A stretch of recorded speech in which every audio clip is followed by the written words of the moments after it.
جہاں بیوقوف زیادہ ہوں وہاں دھوکے باز بھوکا نہیں مرتا۔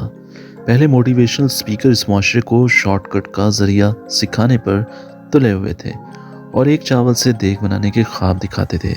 ان کو سنتے ہوئے نوجوانوں کو ایسا لگتا تھا کہ ان کے اندر ایک غیر مرئی طاقت آ چکی ہے، ابھی وہ اس سیشن سے اٹھیں گے اور باہر کی دنیا پہ چھا جائیں گے۔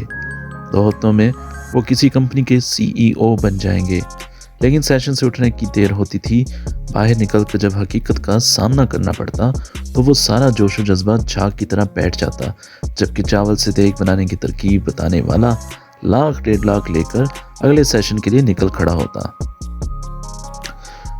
وقت گزرنے کے ساتھ ساتھ لوگ اس راز کو سمجھ گئے کہ 90% محض باتیں اور خیالی پلاؤ ہیں، جبکہ میدان میں کامیابی کی چانس صرف 10% ہیں، اور وہ بھی میرٹ اور جہد مسلسل کی بنیاد پر۔ پھر ڈیجیٹل میڈیا کا انقلاب آیا۔ Free lancing, graphic designing, YouTube channel سے کروڑ پتی بننے کے خواب دکھانے والے میدان میں آ گئے۔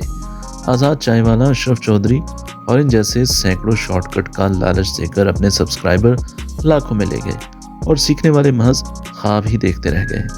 اس وقت نصف سے زیادہ نوجوانوں کو موبائل کے ایک ٹچ سے لاکھپتی ہونے کا لالچ دے کر یہ لوگ نفسیاتی بنا چکے ہیں۔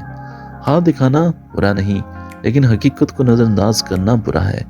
ایسا کچھ بھی نہیں جو یہ کورس کروانے والے آپ کو بتاتے ہیں کہ بس ایک موبائل اور انٹرنیٹ کا پیکج لیجیے اور پیسہ آپ کے قدموں میں۔ نتیجہ یہ نکلا کہ ہر کوئی سمجھنے لگا، ادھر گرافک ڈیزائننگ سیکھی، ادھر ڈالرز آنا شروع، یوٹیوب چینل بنتے ہی مونیٹائز ہو جائے گا۔ کانٹینٹ رائٹنگ کا کورس کرنے والے سمجھنے لگے وہ اب ہیری پوٹر جیسا شاہکار تخلیق کرنے لگیں گے اور لوگ ان کی خدمات لینے لائن میں کھڑے ہیں۔ حقیقت اس کے بالکل برعکس ہے۔ آپ جو بھی ہنر سیکھتے ہیں، اس میدان میں آپ سے پہلے لاکھوں لوگ سیکھ کر کام ملنے کے انتظار میں ہیں۔ پہلے 100 لکھنے والے تھے تو 1000 پڑھنے والے، اب 1000 لکھنے والے ہیں تو پڑھنے والوں کی تعداد 100 سے بھی کم ہے۔ ہر کسی کا اپنا چینل اور اپنا پیج ہے، تو لاکھوں میں آڈینس کہاں سے آئے؟ Website, YouTube channel, Facebook page بنانے کے بعد بھی ایک لمبا سفر ہے جو طے کرنا پڑتا ہے۔ لاکھوں میں کوئی ایک ہوتا ہے جس کے سر پہ ہما بیٹھتا ہے اور راتوں رات وہ وائرل ہو جاتا ہے۔ آپ ڈیجیٹل ہنر ضرور سیکھیں، لیکن جھوٹے خواب دکھانے والوں سے دور رہیں۔ حقیقت موبائل کے ایک ٹچ سے بہت مختلف ہے۔ آن لائن ارننگ اتنی آسان نہیں جتنی آپ کو بتائی جاتی ہے۔ اسے آپ اضافی سورس آف انکم کے طور پر چن سکتے ہیں۔ یہ ہوائی روزی ہے جس پر خاندان کی پرورش نہیں ہو سکتی۔